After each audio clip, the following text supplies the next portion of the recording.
इस देश के हर राज्य में लमसम लमसम विधानसभाओं पर बाबा आ रहे हैं और वो कह रहे हैं कि हम इंडिपेंडेंट लड़ जाएंगे अगर टिकट नहीं मिलेगा तो। और विश्वास के तौर पर कहा जा रहा है कि बाबा एक वहां भी है और एक बाबा हमको यहां भी चाहिए। यही शिवहर में लोग हमको बोल रहे थे कि एक बाबा यूपी में है तो एक बाबा हमको शिवहर में चाहिए, कि अगर कोई गलत कर रहा है तो बुलडोजर आ जाएगा। तुम अगर कुछ गलत कर दोगे तो बुलडोजर आके तुमको ढा देंगे, अगर तुम कुछ गलत बोलोगे तो बुलडोजर तुम्हारे घर पे चला देंगे। तो बुलडोजर बाबा का पर्याय ये हो चुका है कि अगर आप क्रिमिनल माइंडेड हैं, अगर आपने कुछ गलती की है तो याद रखना तुम्हारे पास बुलडोजर आएगा। तो आप जब घूमिएगा यूपी में तो लोग योगी आदित्यनाथ को योगी आदित्यनाथ कम बोलते हैं, या तो बाबा बोलते हैं या बुलडोजर बाबा बोलते हैं। सेम शिवहर में हो रहा है। हम 5 दिन शिवहर में रहे, हमको जो भी लोग मिला अखिलेश्वर दास के समर्थक, वो बोले कि देखिए हमको तो बुलडोजर इस बार चाहिए, कि दाढ़ी वाले कोई साधु बाबा है तो उनका काम है मंदिर में घंटी बजाइए आप, उसके अलावा आपको कुछ नहीं आता है और आप ये काम नहीं कर सकते हैं। लेकिन परसेप्शन बदला जब योगी आदित्यनाथ सांसद बने। अब जब सांसद बने तो उतना परसेप्शन नहीं बदला, लेकिन जब वो सीएम बन गए और सीएम बनने के बाद 37,000 करोड़ का एक बार इन्वेस्टमेंट आता है, एक बार 75,000 करोड़ का इन्वेस्टमेंट आता है। अभी तक उत्तर प्रदेश में एक बार दंगा नहीं हुआ उनके सीएम बनने के बाद। तब लगा कि बाप रे बाप, हम लोग का सोच तो गलत था। घंटी बजाने के बजाय एक बाबा एक अच्छा संस्कार दिखाते हुए राजपाठ भी कर सकता है। सब लोग को लग रहा है कि लड़ाई है आनंद मोहन की पत्नी लवली आनंद में और ऋतु जायसवाल में। असलियत यह है कि लड़ाई अखिलेश्वर दास भी लड़ रहे हैं। एक आदमी और वहां लड़ रहा है, हम नाम नहीं लेंगे, लड़ रहा है ऐसी पार्टी से जिस पार्टी को कहा जाता है कि वो बीजेपी की बी टीम है, आप समझिए। और इन सब लड़ाई में योगी अखिलेश्वर दास का नाम इसलिए आ रहा है क्योंकि वो आदमी पिछले 4 साल से एकदम भयंकर मेहनत कर रहा है। क्योंकि समझिए ना कि जिसका बच्चा ही नहीं है वो किसको देगा चुरा के? हमारा बच्चा होता ना, उसके बेटा को देंगे। मोदी जी पर विश्वास क्यों बना कि मोदी जी की पत्नी नहीं है, मोदी जी का बेटे नहीं है, मोदी जी का भाई दुकान चलाते हैं, तो एक परसेप्शन बना कि मोदी जी चोर नहीं है। वैसे ही योगी आदित्यनाथ चोर नहीं है, वैसे ही शिवहर में योगी अखिलेश्वर दास चोर नहीं है। तो नॉर्मल सा लॉजिक है ये। आप अपने बोल रहे हैं बाबा बाबा बाबा बाबा, हम बाबा बाबा बाबा बाबा, लोग बाबा बाबा बाबा, तो बाबा को जात में कोई बांटता नहीं है।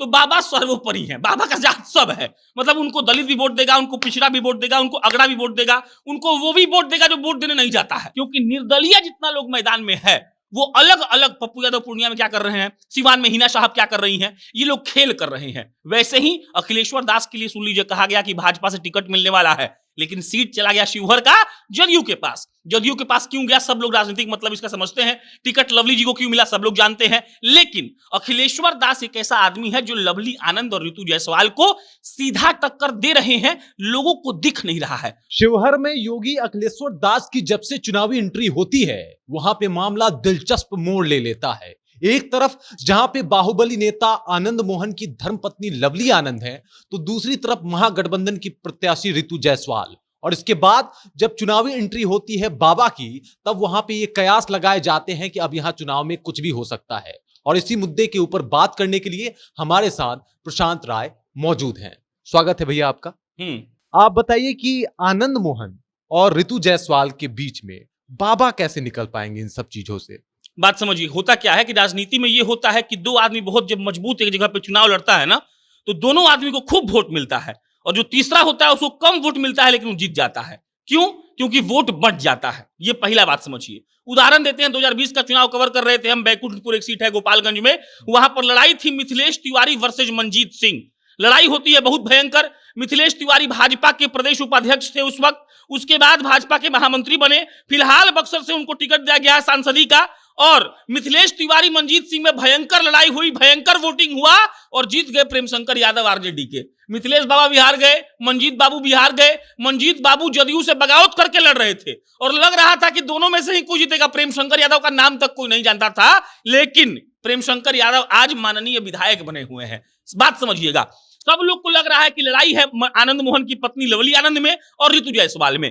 असलियत यह है कि लड़ाई अखिलेश्वर दास भी लड़ रहे हैं। एक आदमी और वहां लड़ रहा है, हम नाम नहीं लेंगे, लड़ रहा है ऐसी पार्टी से जिस पार्टी को कहा जाता है कि वो बीजेपी की बी टीम है, आप समझिए। और इन सब लड़ाई में योगी अखिलेश्वर दास का नाम इसलिए आ रहा है क्योंकि वो आदमी पिछले 4 साल से एकदम भयंकर मेहनत कर रहा है।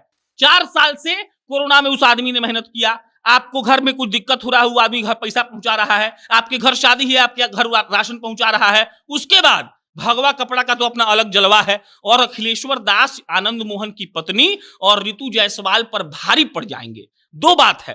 पहला, एक तो उनकी अपनी लड़ाई है। सबको लग रहा है कि देखिए एनडीए वर्सेस इंडिया की लड़ाई में या तो एनडीए जीतेगा या इंडिया जीतेगा। इस बार का लोकसभा चुनाव बिहार के नजरिए से बहुत भयंकर है। क्यों? क्योंकि निर्दलीय जितना लोग मैदान में है वो अलग अलग, पप्पू यादव पूर्णिया में क्या कर रहे हैं, सिवान में हिना साहब क्या कर रही हैं, ये लोग खेल कर रहे हैं। वैसे ही अखिलेश्वर दास के लिए सुन लीजिए, कहा गया कि भाजपा से टिकट मिलने वाला है, लेकिन सीट चला गया शिवहर का जदयू के पास। जदयू के पास क्यों गया, सब लोग राजनीतिक मतलब इसका समझते हैं। टिकट लवली जी को क्यों मिला, सब लोग जानते हैं। लेकिन अखिलेश्वर दास एक ऐसा आदमी है जो लवली आनंद और ऋतु जायसवाल को सीधा टक्कर दे रहे हैं, लोगों को दिख नहीं रहा है। तो हो सकता है कि वोट इन लोगों में बटे और अखिलेश्वर दास निकल जाएंगे। काम आदमी किया है, हम लोग लगातार पिछले 3-4 साल से कवर कर रहे हैं बिहार को बहुत अच्छे तरीके से। और शिवहर की बात आती है, शिवहर की समस्याओं की बात आती है, अखिलेश्वर दास वहां खड़े रहते हैं। अच्छा, आपने भगवा का जिक्र किया तो मेरा सवाल यही है कि योगी आदित्यनाथ के एंट्री के बाद, राजनीति एंट्री के बाद, ये जो सन्यासी लोग हैं, साधु लोग हैं, उनकी बड़ी एंट्री होने लगी, एक ट्रेंड बन गया है।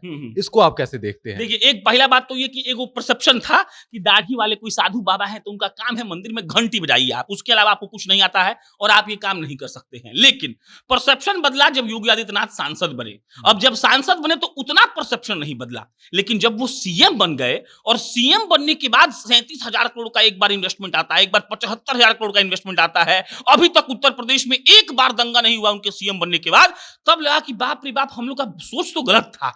घंटी बजाने के बजाय एक बाबा एक अच्छा संस्कार दिखाते हुए राजपाठ भी कर सकता है। राजा ही ना कहा जाता है जी सीएम को, पीएम को। तो राजा जो बना हुआ है आदमी यूपी का, वो आदमी ठसक से ठोक कर दिखाया कि देखिए भाई साहब, हम ऐसा नहीं है कि गेरुआ वस्त्र पहन लिए हैं तो हम खाली राम सीता हरे राम हरे कृष्णा करते रहेंगे। उन लोगों ने संदेश दिया ये कि अगर हमको आप कुर्सी पर बैठाइएगा तो ऐसा काम करके दिखाएंगे कि हल्ला हो जाएगा। हम शिवहर गए थे चुनाव कवर करने, हमको 10 आदमी बोला कि इस बार हमको बुलडोजर चाहिए। अब समझिए इसका मतलब क्या है। यूपी में कुछ भी हुआ, योगी आदित्यनाथ ने सबसे पहला काम यह किया कि उन्होंने उस आदमी का घर गिरा दिया। लोगों ने कहा कि बड़ा गलत कर रहे हैं, न्याय व्यवस्था ऐसे नहीं चलती है, आप कोर्ट से ऊपर नहीं है, संविधान का पालन नहीं हो रहा है। लेकिन बात समझिए, अब कोई आदमी रेप कर दिया है और उसको आप ऐसे कहें तो फिर ठीक नहीं लगता है ना।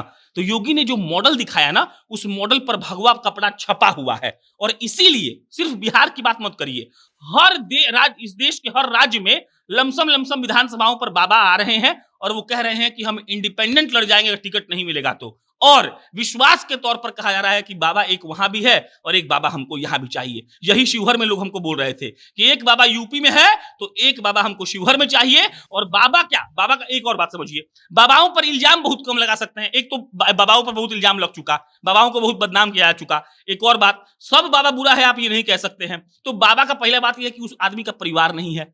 तो लोग कह रहे हैं जिस आदमी को परिवार से मतलब नहीं है, जिस आदमी को इस मोह माया से मतलब नहीं है, जिस आदमी को भौतिक वाली दुनिया से कोई मतलब ही नहीं है, वो आदमी चोरी तो करेगा नहीं। तो वो आदमी सांसद का जो फंड है वो आपके क्षेत्र में लगाएगा। और ये लॉजिक बहुत तगड़ा चल रहा है। क्यों? क्योंकि समझिए ना कि जिसका बच्चा ही नहीं है वो किसको देगा चुरा के? हमारा बच्चा होता है ना, उसके बेटा को देंगे। मोदी जी पर विश्वास क्यों बना कि मोदी जी की पत्नी नहीं है, मोदी जी का बेटे नहीं है, मोदी जी का भाई दुकान चलाते हैं, तो एक परसेप्शन बना कि मोदी जी चोर नहीं है। वैसे ही योगी आदित्यनाथ चोर नहीं है, वैसे ही शिवहर में योगी अखिलेश्वर दास चोर नहीं है। तो नॉर्मल सा लॉजिक है ये। अच्छा, एक और बात बताइए, ये ऋतु जायसवाल और आनंद मोहन सिंह के बीच में बाबा कैसे खेला कर सकते हैं, वहां का कैसे चुनावी समीकरण बदल सकते हैं, इसको कैसे देख रहे हैं आप? आप देखिए, पहला बात क्या है, ऋतु जायसवाल कौन जात है? तो ऋतु जायसवाल आती है बैश्य समाज से। अब बैश्य समाज का कुछ वोट कहां है? तो लवली आनंद भी तो वहां से सांसद रह चुकी हैं, लवली आनंद भी तो विधायक रही हैं। तो वैश्य समाज में उनका कुछ अंदर का वोट है। अब सेम पलट जाइए आप आनंद मोहन की पत्नी पर, लवली आनंद का वोट राजपूतों में है, लेकिन राजपूत का वोट कहीं इधर उधर भी छिटकेगा, वैश्य का वोट कहीं इधर उधर भी छिटकेगा। और बाबा का कोई जात नहीं है। बाबा को आप क्या आप उस वक्त से देखिए, आप अपने बोल रहे हैं बाबा बाबा बाबा बाबा, हम बाबा बाबा बाबा बाबा, लोग बाबा बाबा। तो बाबा को जात में कोई बांटता नहीं है। तो बाबा सर्वोपरि है, बाबा का जात सब है। मतलब उनको दलित भी वोट देगा, उनको पिछड़ा भी वोट देगा, उनको अगड़ा भी वोट देगा, उनको वो भी वोट देगा जो वोट देने नहीं जाता है।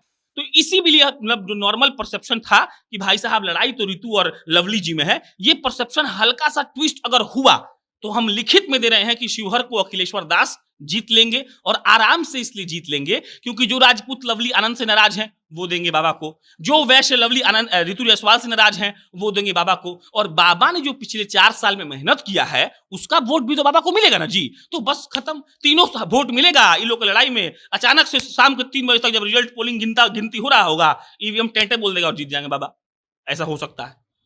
अच्छा, योगी आदित्यनाथ के आने के बाद बुलडोजर एक इफेक्ट बना हुआ है, एक फैक्ट बना हुआ है। तो ये बुलडोजर इफेक्ट क्या है, इसके बारे में बताएं। बुलडोजर बाबा, हिंदी में क्या होता है, हिंदी में अनुप्रास अलंकार एक होता है, एक ही लेटर से अगर आप 5 शब्द ना दे, जैसे शर्मिला सुशांत, तो ये एक अनुप्रास अलंकार होगा। जैसे बुलडोजर बाबा, ये एक अनुप्रास अलंकार है। और बुलडोजर को इसके पर्याय देखा जा रहा है ना, कि अगर कोई गलत कर रहा है तो बुलडोजर आ जाएगा। तुम अगर कुछ गलत कर दोगे तो बुलडोजर आके तुमको ढा देंगे। अगर तुम कुछ गलत बोलोगे तो बुलडोजर तुम्हारे घर पे चला देंगे।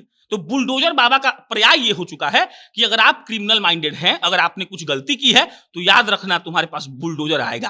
तो आप जब घूमिएगा यूपी में, तो लोग योगी आदित्यनाथ को योगी आदित्यनाथ कम बोलते हैं, या तो बाबा बोलते हैं या बुलडोजर बाबा बोलते हैं। सेम शिवहर में हो रहा है। हम 5 दिन शिवहर में रहे, हमको जो भी लोग मिला अखिलेश्वर दास के समर्थक, वो बोले कि देखिए हमको तो बुलडोजर इस बार चाहिए। वो उनका नाम नहीं ले रहे हैं, वो बाबा भी नहीं कह रहे हैं, वो कह रहे हैं हमको बुलडोजर चाहिए। तो बुलडोजर का मतलब पता है क्या? बुलडोजर जीत का पर्याय बन चुका है, जीत का एक मतलब जानने वाला चिन्ह बन गया है कि अगर बुलडोजर है तो कोई गलती नहीं कर सकता है, कोई किसी का जमीन कब्जा नहीं करेगा, कोई किसी को मारेगा नहीं, कोई किसी घर पे जाके चापाकल नहीं उखाड़ेगा, कोई जाकर अवैध कब्जा नहीं कर लेगा सरकारी जमीन का। तो बुलडोजर का मतलब ये हो गया है कि हमको न्याय मिलेगा।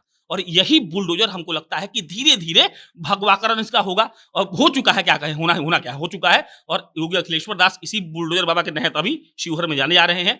हाँ, लोग उनको नामांकन में बता रहे हैं आपको, हम नामांकन में 10 गो बुलडोजर से उनके ऊपर फूल गिराया जा रहा था। लोग रोडवा पर, जैसे मोदी जी बनारस गए थे ऐसे लोग खड़ा था ना, वैसे ही शिवहर में लोग ऐसे खड़ा था। तो ऐसा माहौल बन गया है ना कि वो आदमी 4 साल का मेहनत किया है, उसके बाद जो जातीय समीकरण है, तो उस आदमी के पास कोई जातीय समीकरण चल नहीं रहा है, वो बाबा है। और इस सबको मिलाइएगा तो एक फैक्टर योगी अखिलेश्वर दास हैं, जो हो सकता है कि सबको रातों रात एकदम सदमा दे दे और चुनाव जीत जाएंगे।